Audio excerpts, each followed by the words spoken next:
देश में नई संसद का इनॉग्रेशन होने जा रहा है। मोदी जी अपने कर कमलों से उसका उद्घाटन करेंगे और 19 पॉलिटिकल पार्टीज ने डिसाइड किया है कि इसका बहिष्कार किया जाएगा। ये बॉयकॉट सिर्फ बॉयकॉट के नाम पर नहीं हो रहा है, ये इसलिए हो रहा है क्योंकि ये लोकतंत्र पर बहुत बड़ा प्रहार है। और आपको समझाती हूँ कैसे। संविधान का अनुच्छेद 79 साफ तौर से कहता है कि संसद का मतलब है राष्ट्रपति, राज्यसभा और लोकसभा, और उसी राष्ट्रपति को उद्घाटन के हक से वंचित रखना गलत है, उनका घोर अपमान है, लोकतंत्र पे प्रहार है। संविधान के अभिभावक हमारी राष्ट्रपति है।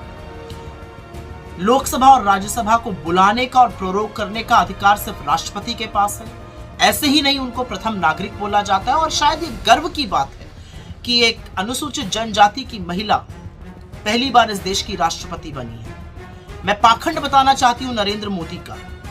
जब दलित राष्ट्रपति थे बहुत ढोंग रचा गया, बहुत ढोल पीटा गया इधर उधर, लेकिन नींव डालते वक्त रामनाथ कोविंद जी को नहीं बुलाया गया। द्रौपदी मुर्मू जी के नाम को भी बहुत भुनाया गया, लेकिन उद्घाटन के वक्त उनको ना बुलाना इस देश की राष्ट्रपति महामहिम का घोर अपमान है और इसका हर पॉलिटिकल पार्टी विरोध करती है। तो इतिहास तो रचा जाएगा, और इतिहास इसलिए रचा जाएगा क्योंकि जब देश की नई संसद का इनॉग्रेशन हो रहा था तो समूचा विपक्ष उसके विरोध में खड़ा था, क्योंकि वहां पर राष्ट्रपति का अपमान हो रहा था, लोकतंत्र की प्रणाली का अपमान हो रहा था। और बहुत झूठ परोसा जा रहा है। इंदिरा जी ने ये कर दिया, राजीव जी ने वो कर दिया। सबसे पहले तो संसद का इनॉग्रेशन और अनेक्स और लाइब्रेरी का दो अलग अलग बातें हैं। आपकी जानकारी के लिए बता दूं कि जिस अनेक्स की बात करी जा रही है उसका फाउंडेशन स्टोन वीवी गिरी राष्ट्रपति थे, उन्होंने ले किया था। इनॉग्रेशन इंदिरा जी ने किया। लाइब्रेरी का फाउंडेशन स्टोन राजीव जी ने ले किया था। Inauguration KR. नारायणन जी ने किया।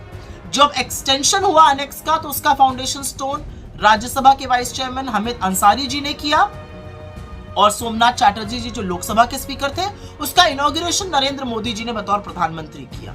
नींव भी प्रधानमंत्री डालेंगे, उद्घाटन भी प्रधानमंत्री करेंगे, राष्ट्रपति को इससे दरकिनार करके। राजस्थान के विधान भवन का इनॉग्रेशन के.आर. नारायणन जी ने, गुजरात के फाउंडेशन स्टोन को ले किया था तत्कालीन राष्ट्रपति नीलमा संजीव रेड्डी ने, और इनॉग्रेशन किया था राज्यपाल मुखर्जी ने। तो झूठ फैलाना बंद कर दीजिए। और अंत में मैं मोदी जी से एक ही बात कहना चाहती हूँ। आपको लगता है कि आपको इतिहास इमारतों से याद करेगा? इतिहास इरादों को याद करता है। इरादे पता है कैसे?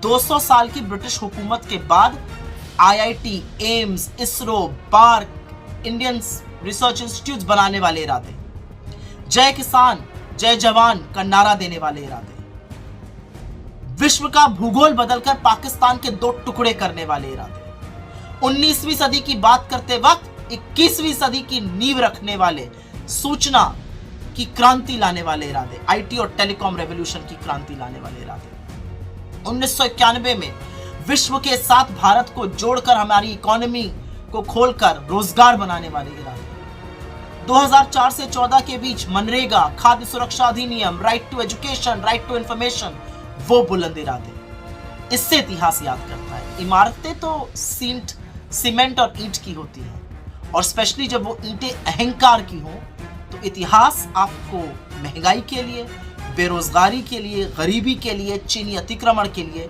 और सबसे ज्यादा अपनी मित्रता अडानी से निभाने के लिए याद करिएगा। और इतिहास ये भी गवाही देगा कि जब लोकतंत्र का गला घोटा जा रहा था तो समूचा विपक्ष उसके खिलाफ खड़ा होकर उसका डटकर विरोध कर रहा था।